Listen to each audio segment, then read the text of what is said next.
मंत्रिमंडल द्वारा आवश्यक वस्तु अधिनियम में संशोधन, प्रदेश के किसानों ने किया स्वागत। बिहार में कोरोना संक्रमितों की संख्या हुई 4400 के पार।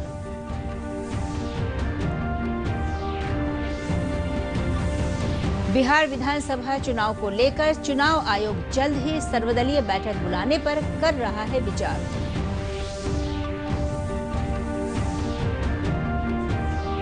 और मुंगेर की जीविका दीदियां मधुमक्खी पालन कर आत्मनिर्भर होने की पेश कर रही हैं मिसाल। नमस्कार, मैं हूं मिनती। समाचारों में आपका स्वागत है और अब जानते हैं समाचार विस्तार से। केंद्रीय मंत्रिमंडल ने आवश्यक वस्तु अधिनियम में संशोधन कर किसानों की आमदनी बढ़ाने का ऐतिहासिक फैसला किया है। केंद्रीय कृषि मंत्री नरेंद्र सिंह तोमर ने कहा कि इस फैसले के तहत अनाज, दाल, प्याज और आलू को आवश्यक वस्तुओं की सूची से हटा दिया गया है। इससे किसानों को उनकी फसल का बेहतर मूल्य मिल सकेगा। इस ऑर्डिनेंस के माध्यम से सरकार की ये कोशिश है कि किसान पर जो अपने उत्पादन को बेचने के लिए प्रतिबंध लगे थे, उन प्रतिबंधों से पूरी तरह मुक्त किया जा रहा है।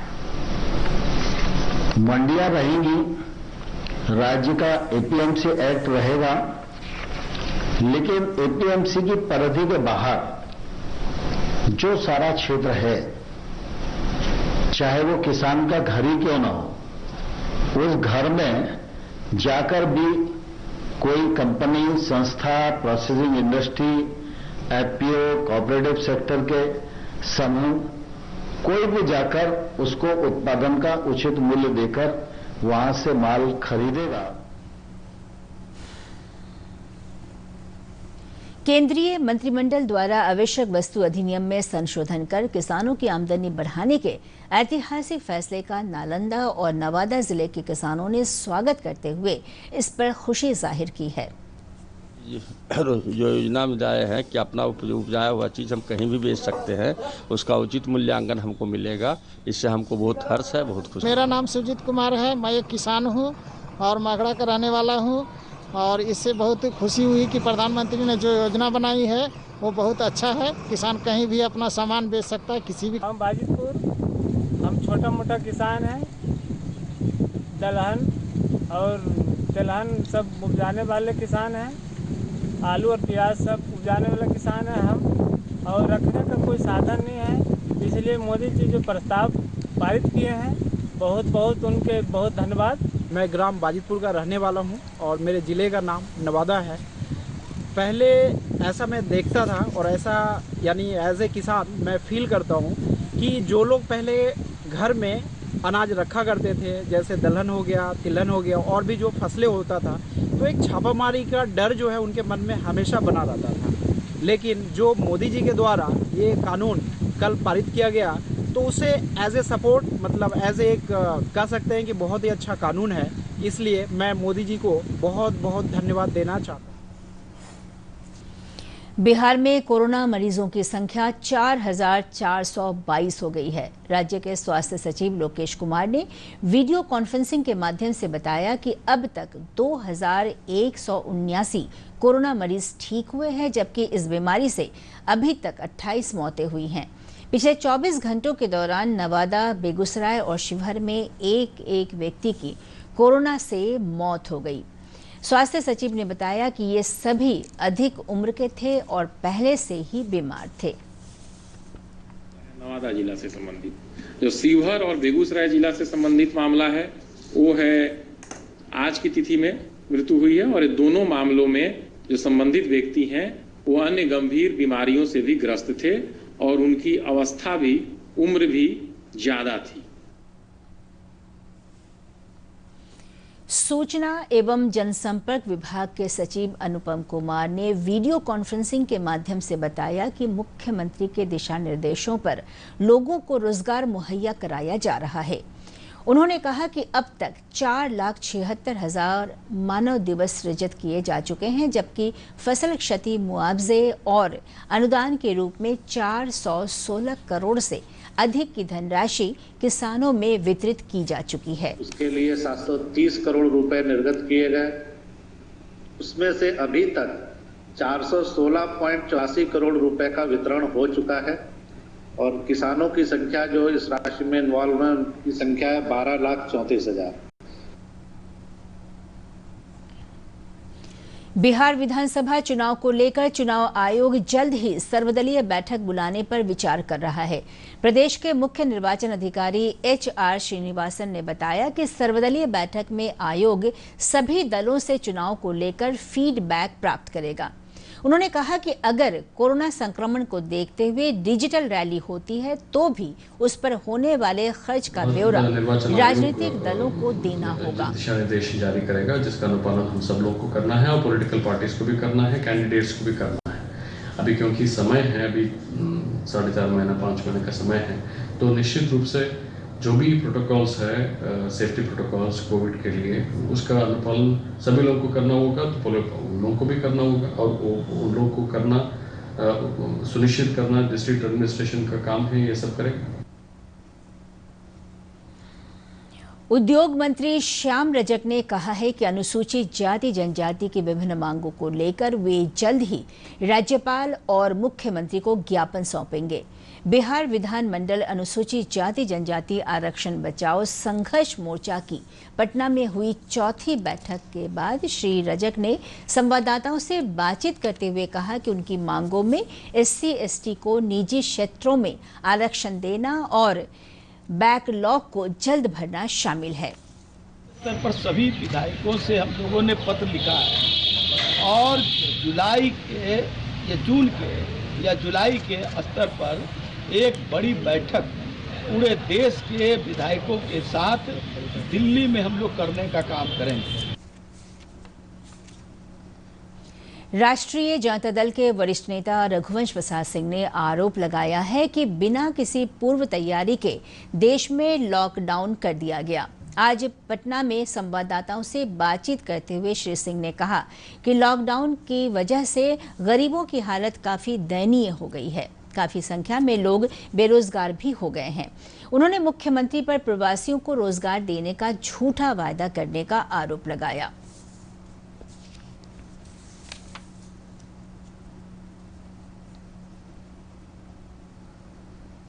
लूट खसोट का भी हम पर बड़ा आरोप है। ऐसे समय में, कठिन घड़ी में लुटेरे लोग सक्रिय हो जाते हैं और बड़े पैमाने पर इसकी लूट हुई है, इसका छानबीन जांच पड़ताल होना चाहिए। फिर घोषणा इनकी रोज देने वो जरूरी है, कुछ न कुछ घोषणा करने का। जब संघी घोषणा किसान के लिए, मजदूर के कहते हैं कि हम सबके काम दे देंगे, माने रातों रात सब फैक्ट्रियां खुल जाएगी बिहार में और सब लोग को काम मिल जाएगा, बहालियां हो जाएगी।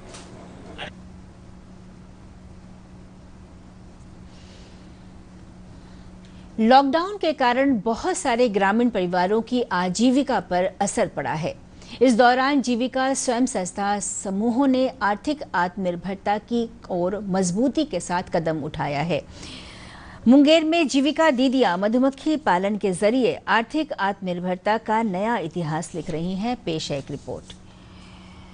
इस समाचार बुलेटिन का सजीव प्रसारण यूट्यूब चैनल के चौर गांव में प्रेरणा जीविका समूह की 14 महिलाएं मधुमक्खी पालन कर रही हैं।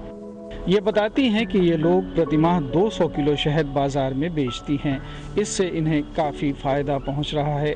समूह की अध्यक्ष प्रमिला देवी कहती हैं कि अगर प्रधानमंत्री नरेंद्र मोदी द्वारा घोषित राहत पैकेज का लाभ मिले तो ये शहद निकालने का प्लांट लगा सकती हैं। प्रधानमंत्री जो पैकेज दिया है सर, वो लोग हम लोग को देगा तो फायदा होगा और हम दीदी सब जो जुड़े हैं जीविका दीदी में तो सब और बढ़िया बात ना है। पैसा आएगा सर तो बुद्धि खुलता रहेगा ना। कुछ प्लांट करेंगे, कुछ मधुमक्खी का और भी आगे बढ़ावेंगे। शहद निकालने के काम में जीविका दीदियों की मदद करने वाले किसान बताते हैं कि ये दीदियां मधुमक्खी का शहद बेचकर आत्मनिर्भर बन रही हैं। निकट भविष्य में जीविका दीदी को तो बहुत फायदे होने वाले हैं। मधु उत्पादन से भी प्रधानमंत्री जी का ये है कि जो मधु उत्पादन करते हैं ये महिला लोग भी बोलती है कि नहीं, हम लोग प्रधानमंत्री को बहुत धन्यवाद देते हैं। उद्यान विभाग के सहायक निदेशक राधेश्याम बिहारी ने कहा कि उद्यान विभाग अनुदान पर किसानों को बक्से उपलब्ध करा रहा है। उन्होंने कहा कि लॉकडाउन के कारण शहद की बिक्री में कुछ कमी आई थी, लेकिन अब स्थिति सामान्य हो गई है। कोरोना के वजह से लॉकडाउन में थोड़ा उसके बिक्री के कम हो पाई है। उनका जो है मधु जो है घर में पड़ा हुआ है और अब जो है व्यापारी जो है आ रहे हैं, जिनको जो है वो लोग बेच करके अपना अधिक से अधिक आमदनी करेंगे। मधुमक्खी पालन एक ऐसा व्यवसाय है जिसे ग्रामीण और किसान घर बैठे ही कर सकते हैं। इन जीविका दीदियों ने शहद की बिक्री से अच्छी आमदनी करके एक मिसाल कायम की है। मुंगेर से प्रशांत कुमार सिंह की रिपोर्ट, दूरदर्शन समाचार, पटना। इस समाचार बुलेटिन का सजीव प्रसारण YouTube चैनल पर भी किया जा रहा है। इसे आप अपने मोबाइल पर भी देख सकते हैं। इसके लिए लॉग ऑन कीजिए YouTube बिहार DD न्यूज़। इसके अलावा आप हमारे Twitter handle @DD news Bihar पर भी नवीनतम समाचार देख सकते हैं।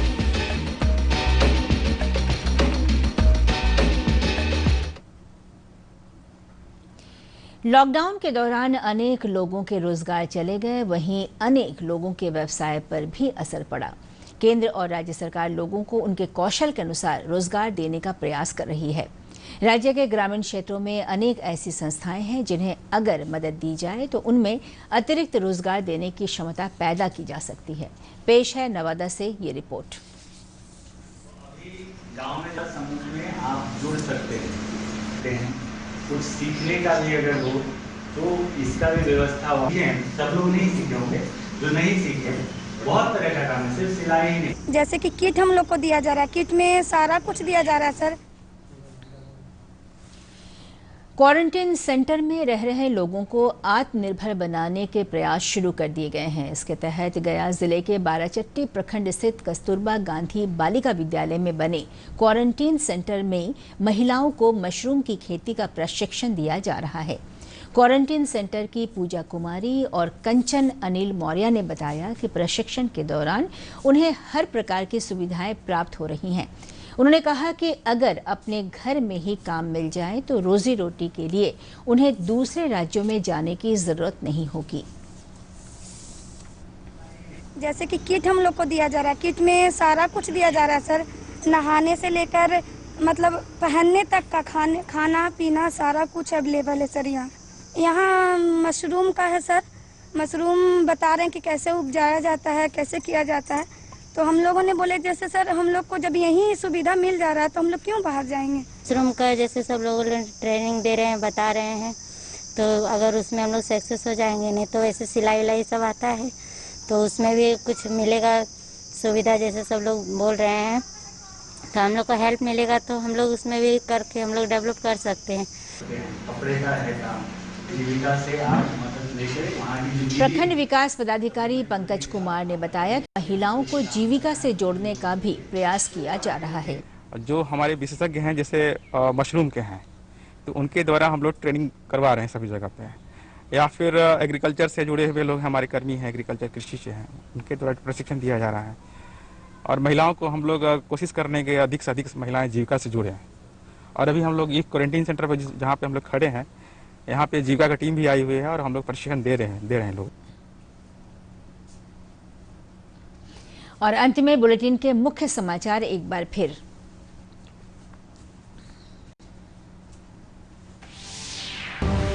केंद्रीय मंत्रिमंडल द्वारा आवश्यक वस्तु अधिनियम में संशोधन, प्रदेश के किसानों ने किया स्वागत।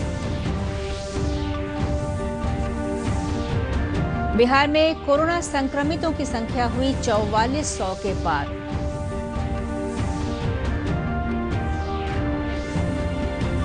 बिहार विधानसभा चुनाव को लेकर चुनाव आयोग जल्द ही सर्वदलीय बैठक बुलाने पर कर रहा है विचार।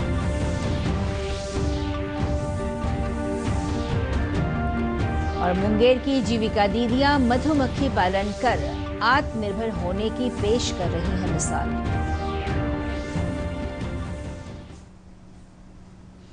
तो ये थे अब तक के समाचार। सरकार और अन्य संगठन इस बात का पूरा प्रयास कर रहे हैं कि कोरोना पर नियंत्रण पाया जाए। आपकी जिम्मेदारी है, आप घर में रहें, सुरक्षित रहें। नमस्कार।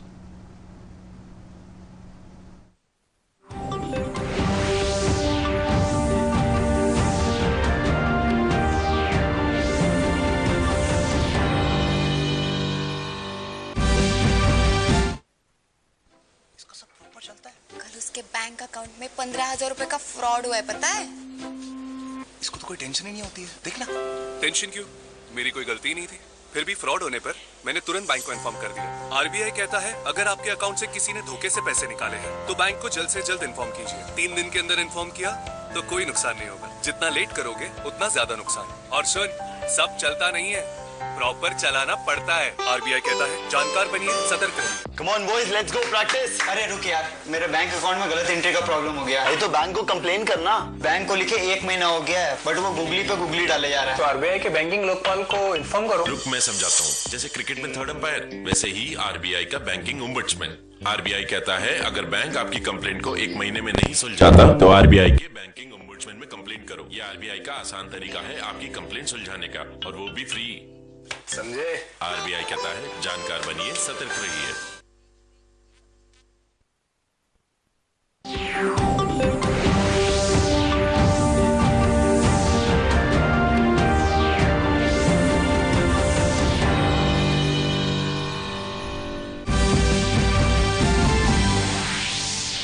मरकजी हुकूमत ने किसानों को पैदावार की वाजिब कीमत दिलाने के लिए लाजमी अशिया कानून में तरमीम की। रियासत के किसानों ने खैर मकदम किया। बिहार में कोरोना मरीजों की तादाद 4400 से तजावुज कर गई।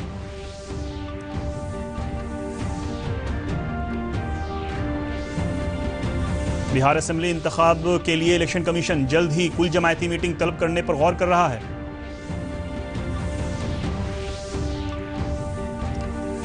लोगों को हुनर के मुताबिक रोजगार फराहम कराने की हो रही है कोशिश।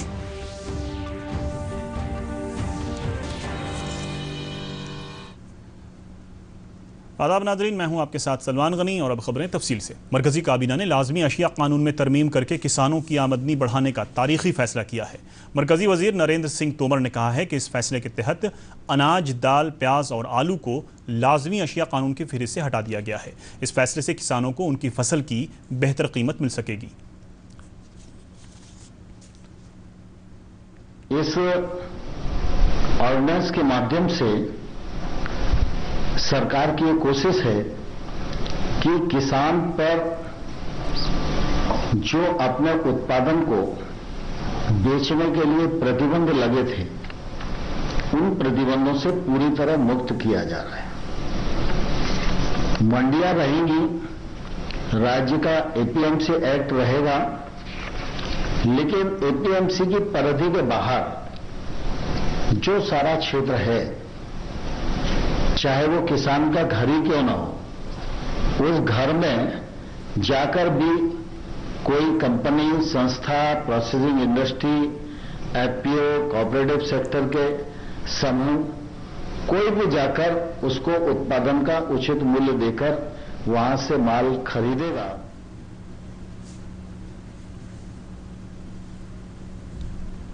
मरकजी काबीना के जरिए लाजमी अशिया कानून में तरमीम करके किसानों की आमदनी बढ़ाने के तारीखी फैसले का नालंदा और नवादा जिले के किसानों ने खैर मकदम करते हुए इस पर खुशी का इजहार किया है। मेरा नाम सुभाष प्रसाद है।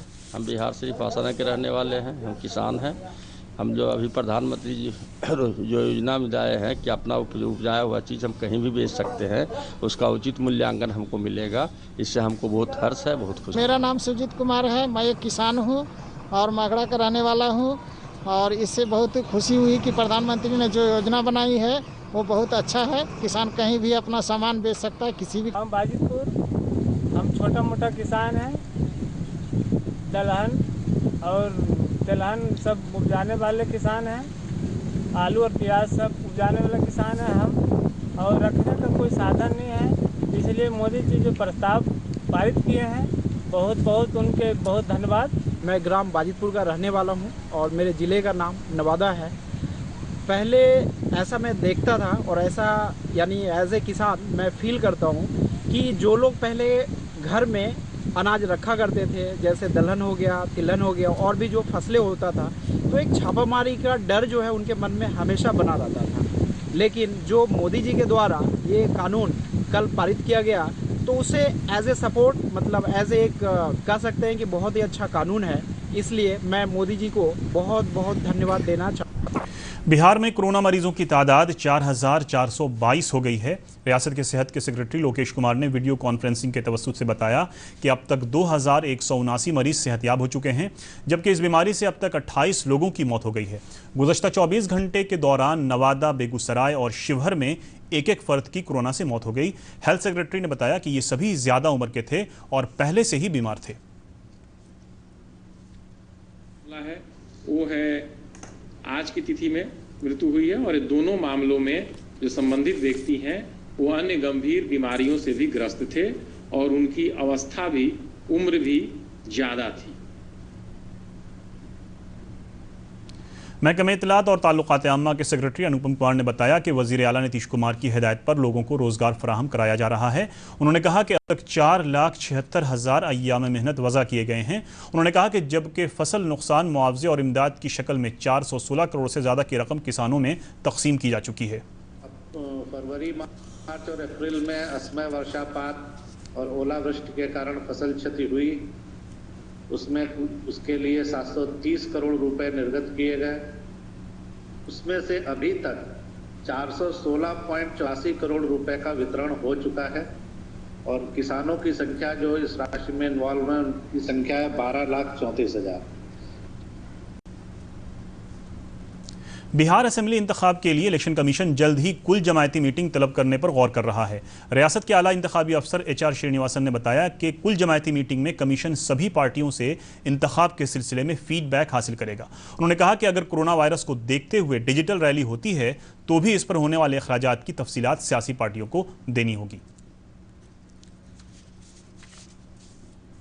देखिए, इस पर तो बहुत निर्वाचन आयोग दिशा निर्देश जारी करेगा जिसका अनुपालन हम सब लोग को करना है और पॉलिटिकल पार्टीज को भी करना है, कैंडिडेट्स को भी करना है। अभी क्योंकि समय है, अभी 4.5 महीना 5 महीने का समय है, तो निश्चित रूप से जो भी प्रोटोकॉल्स है, सेफ्टी प्रोटोकॉल्स कोविड के लिए, उसका अनुपालन सभी लोगों को करना होगा। तो उन लोगों को भी करना होगा और उन लोगों को करना सुनिश्चित करना डिस्ट्रिक्ट एडमिनिस्ट्रेशन का काम है, ये सब करेगा। वज़ीर सनत श्याम रजक ने कहा है कि दर्ज फहरिस्त ज़ात व कबाइल के मुख्तलिफ मुतालबात के लिए वो जल्द ही गवर्नर और वज़ीर आला को अर्ज़दाश्त पेश करेंगे। बिहार कानून साज दर्ज फहरिस्त ज़ात और कबाइल रिजर्वेशन बचाओ संघर्ष मोर्चे की पटना में हुई चौथी निशस्त के बाद जनाब रजक ने नामानिगारों से बातचीत करते हुए कहा कि उनके मुतालबात में SC/ST को निजी शोबों में रिजर्वेशन देना और बैकलॉग को जल्द पुर करना शामिल है। नहीं लगा रहा, सबसे बड़ी बात ये हुई है कि अब हम लोग इसको राष्ट्रीय स्तर पर ले जाएंगे।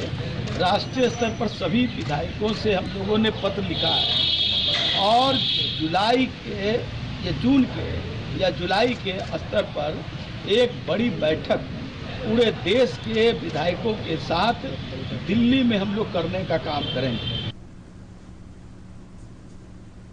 राष्ट्रीय जनता दल के सीनियर लीडर रघुवंश प्रसाद सिंह ने इल्ज़ाम लगाया है कि बगैर किसी पेशगी तैयारी के मुल्क में लॉकडाउन कर दिया गया। आज पटना में नामानिगारों से बातचीत करते हुए जनाब सिंह ने कहा कि लॉकडाउन की वजह से गरीबों की हालत काफ़ी खस्ता हो गई है, बड़ी तादाद में मजदूर बेरोजगार हो गए हैं। उन्होंने वज़ीर आला पर गैर मुकीम मजदूरों को रोजगार देने का झूठा वादा करने का इल्ज़ाम लगाया। भी हम पर हमारा आरोप है, ऐसे समय में, कठिन घड़ी में लुटेरे लोग सक्रिय हो जाते हैं और बड़े पैमाने पर इसकी लूट हुई है। इसका छानबीन जांच पड़ताल होना चाहिए। फिर घोषणा इनकी रोज देने वो जरूरी है, कुछ न कुछ घोषणा करने का। जब संघी घोषणा किसान के लिए, मजदूर के करीब कहते हैं कि हम सबके काम दे देंगे, माने रातों रात सब फैक्ट्रियां खुल जाएगी बिहार में और सब लोग को काम मिल जाएगा, बहालियां हो जाएगी।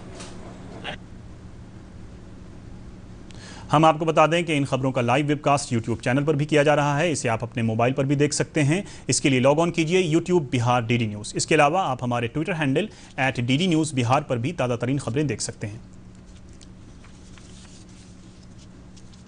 मारूफ तालीमी खिदमतगार वाणिज्य महाविद्यालय के साबिक प्रिंसिपल प्रोफेसर अब्दुल कुद्दूस का आज सुबह नई दिल्ली में इंतकाल हो गया। उनकी उम्र 83 साल थी। उनका जस्द खाकी पटना लाया जा रहा है। कल बाद नमाज जुमा उनकी तदफीन होगी। उन्होंने पटना यूनिवर्सिटी में मुख्तलिफ ओहदों पर काम किया था और कई तालीमी इदारों के सरबराह थे। उनके इंतकाल पर कई लोगों ने गहरे सदमे का इजहार किया है। लॉकडाउन के दौरान लोगों के रोजगार चले गए हैं। कई लोगों की तिजारत पर असर पड़ा है। मरकजी और रियासती हुकूमत लोगों को उनके हुनर के मुताबिक रोजगार फराहम कराने की कोशिश कर रही है। रियासत के दही हलकों में कई ऐसे इदारे हैं जिन्हें अगर मदद दी जाए तो उनमें अजाफी रोजगार देने की सलाहियत पैदा की जा सकती है। पेश है नवादा से ये रिपोर्ट। मेरा नाम गीता देवी है। मैं सेखो देवरा के रहने वाली हूँ। पहले मैं गांव में मजदूरी करती थी। अब 12 साल से हम इस चरखा चला रही हूँ। जब से ये चरखा खुला है आश्रम में, तब से मैं चरखा चला रही हूँ। सेखो देवरा की गीता देवी मेहनत मजदूरी करके अपना और अपने परिवार का पेट पालती थी। सेखो देवरा आश्रम से ट्रेनिंग के बाद वो कताई का काम कर रही हैं। हालांकि आश्रम भी आर्थिक तंगहाली का शिकार है, जिसके कारण उन्हें पूरे साल काम नहीं मिल पाता। ये अकेली ऐसी नहीं है। इस आश्रम से नवादा समेत 4 जिलों के करीब 1200 लोग जुड़े हैं। नवादा जिला मुख्यालय से लगभग 55 किलोमीटर दूर 2 टोलों सेखो और देवरा को मिलाकर सेखो देवरा गांव का गठन हुआ। यहीं पर यह सर्वोदय आश्रम है, जिसकी स्थापना 1952 में लोकनायक जयप्रकाश नारायण ने की थी। अपनी स्थापना से अब तक इस आश्रम ने हजारों लोगों को अपनी आजीविका जुटाने में मदद की है। जहानाबाद के अयूब अंसारी कहते हैं कि पूंजी के मामले में संस्था कमजोर है। सरकार से मदद मिले तो बड़े पैमाने पर लोगों को रोजगार मिल सकता है। थोड़ा कमजोर पड़ता है। अगर हमारा संस्था को कुछ प्रोत्साहन मिले, सरकार की तरफ से मदद मिले तो ये और भी ट्रेनिंग दिला करके बड़े पैमाने पर गरीबों को रोजगार दे सकता है। आश्रम में कृषि विज्ञान केंद्र के जरिए कई तरह की ट्रेनिंग दी जाती है। कृषि वैज्ञानिक कल्पना सिन्हा कहती हैं कि आश्रम से ट्रेनिंग लेकर श्रमिक आत्मनिर्भर हो सकते हैं। जैसे सिलाई कटाई का है, वर्मी कंपोस्ट का है, मशरूम उत्पादन का है, आपको हस्तकला का है, फल परिरक्षण का है, जो हमारा कहते हैं कि खाद्य परिरक्षण का है, तो खाद्य प्रसंस्करण का यहाँ भी प्रशिक्षण दिया जाता है। इन सब चीज़ों को करके युवा अपना रोजगार प्राप्त कर सकते हैं। इस आश्रम में कताई बुनाई, सिलाई, बकरी पालन और गौ पालन जैसे कई कार्यक्रम चलाए जा रहे थे, जिससे 10,000 से अधिक लोग लाभान्वित हो रहे थे। लेकिन पूंजी के अभाव में अब सिर्फ 1200 लोग ही यहाँ से जुड़े हैं। उन्हें भी वर्ष पर्यंत काम नहीं मिल पाता। यह सेखो देवरा आश्रम बिहार का अकेला ऐसा प्रयोगशाला। क्वारंटीन सेंटर में मुकीम लोगों को खुद कफील बनाने की कोशिश शुरू कर दी गई है। इसके तहत गया जिले के बाराचट्टी ब्लॉक वाक़े कस्तूरबा गांधी बालिका स्कूल में बने क्वारंटीन सेंटर में औरतों को मशरूम की खेती की तरबियत दी जा रही है। क्वारंटीन सेंटर की पूजा कुमारी और कंचन अनिल कुमार मौर्य ने बताया कि तरबियत के दौरान उन्हें हर किस्म की सहूलत फराहम हो रही हैं। उन्होंने कहा कि अगर अपने घर में ही काम मिल जाए तो रोजी रोटी के लिए उन्हें दूसरी रियासतों में जाने की ज़रूरत नहीं पड़ेगी। दिया जा रहा है, किट में सारा कुछ दिया जा रहा है सर। नहाने से लेकर मतलब पहनने तक का खाना पीना सारा कुछ अवेलेबल है सर। यहाँ मशरूम का है सर। मशरूम बता रहे हैं कि कैसे उपजाया जाता है, कैसे किया जाता है। तो हम लोगों ने बोले जैसे सर हम लोग को जब यही सुविधा मिल जा रहा है तो हम लोग क्यों बाहर जाएंगे। मशरूम का जैसे सब लोग ट्रेनिंग दे रहे हैं, बता रहे हैं, तो अगर उसमें हम लोग सक्सेस हो जाए। आखिर में खास खबरें एक बार फिर। मरकजी हुकूमत ने किसानों को पैदावार की वाजिब कीमत दिलाने के लिए लाजमी अशिया कानून में तरमीम की। रियासत के किसानों ने खैर मकदम किया।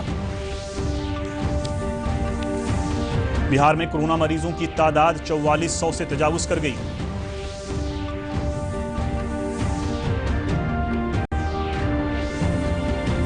बिहार असेंबली इंतखाब के लिए इलेक्शन कमीशन जल्द ही कुल जमायती मीटिंग तलब करने पर गौर कर रहा है।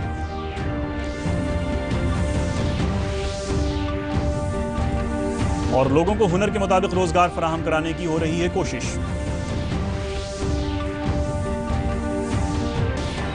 ये थी अब तक की खबरें।